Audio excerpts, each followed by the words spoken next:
where the pillar of consistency and reliability has been confirmed. Connecting the spans symbolizes the strengthening of the relationship through positive and reciprocal interactions.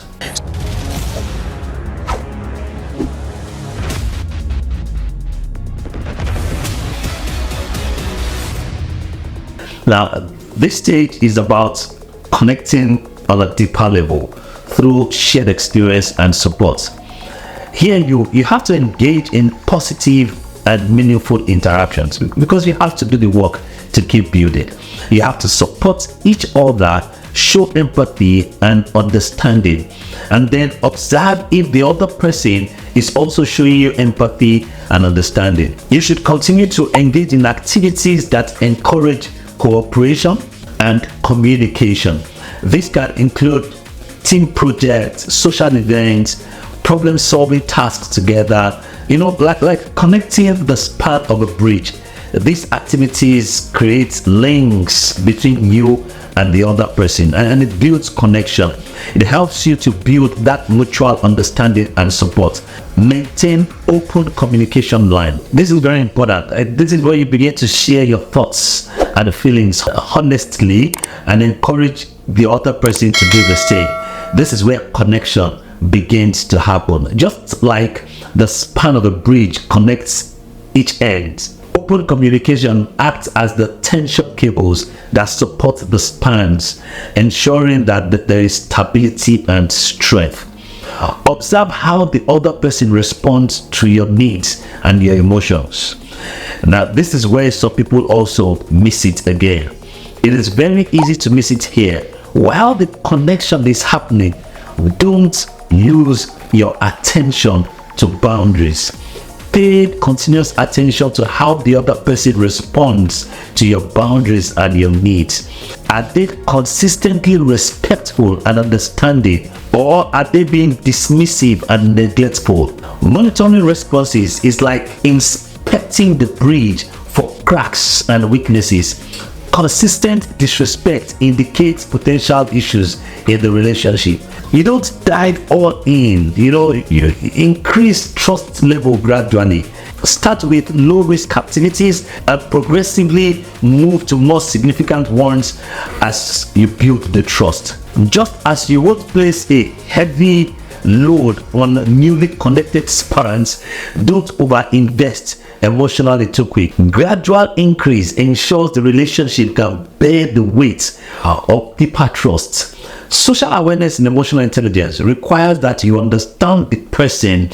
So as you engage in shared experiences, get to know their strengths and their weaknesses, and be sure of what you can manage and what you can't. Regularly check in with the other person to understand their perspective and ensure that mutual satisfaction is in the relationship.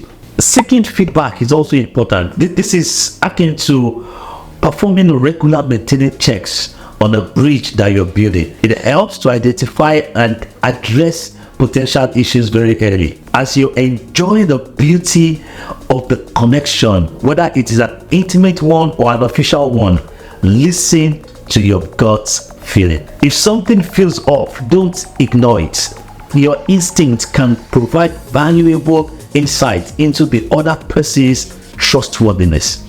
I've heard so many people say to me, my mind was telling me to check or to ask questions, but I completely ignored it because I already trust. That's not how bridges stay consistently strong. Trusting in your instinct is like relying on the sensors of a bridge to detect structural integrity.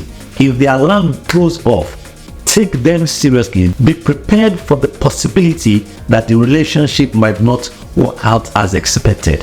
So have a plan for how to address disappointments or breaches of trust. Have a contingency plan. Even if it's an emotional contingency plan, it is like having safety measures in place for the bridge. If a span fails, you have a way to address it and repair the damage if you have plans. In all you do, ensure you maintain a good level of independence and self-worth. Don't become overly dependent on the other person for validation or support. Maintaining independence is like ensuring each part of the bridge has its own support system. While connected, they are strong individually. Don't stop handling responsibilities of your life because someone else is doing things for you. Don't stop making your own money because someone else is making their own and you're enjoying it. Don't stop checking the tasks because you trust your colleagues and subordinates to do the right thing. An unpleasant surprise can spring from anywhere. Humans will always be humans. Strength comes with weakness. Good intentions can be badly managed. Mistakes can happen even if it is not intended. So maintain your independence and your interest. Keep your sensors and your alarm active. As you continue deeper into the relationship and you continue to enjoy it, you can begin to increase emotional investment to solidify the trust. As you do, please continue to test and validate. Show appreciation and continue to build the relationship based on mutual respect and care. There are so many benefits that are associated with trusted relationships. It's enjoyable. If you are able to build one, enjoy it. Enjoy it. Don't cut short the fun and beauty of the relationship that has been built by being too guarded. And then don't be too lost into the relationship without any guards. Balance is the name of the game. This means in the midst of the goodness of the relationships, let your boundaries remain, especially boundaries that protect your life, important properties, and more importantly, your emotional states. Lastly, every bridge needs regular maintenance, as it is with every relationship. Continuously nurture the trust with open communication, addressing issues as they arise, and maintain the relationship actively. Keep the relationship strong with ongoing communication and effort. Address issues promptly and continue to build trust. Do your part to remain trustworthy. It takes two to tango. In the end, trust is more of a journey than the destination. It's about finding a balance that lets you connect deeply with others without losing yourself. As you navigate the delicate balance, remember, it's okay to be both guarded and open, cautious yet willing to take the risk. This is the essence of emotional intelligence, the wisdom to know how to build connection and how to manage your guard in building the connection. If you have enjoyed this episode, be sure to subscribe for more insights. And until I see you in the next episode, I'm Enahoro Okhae. Keep practicing emotional intelligence.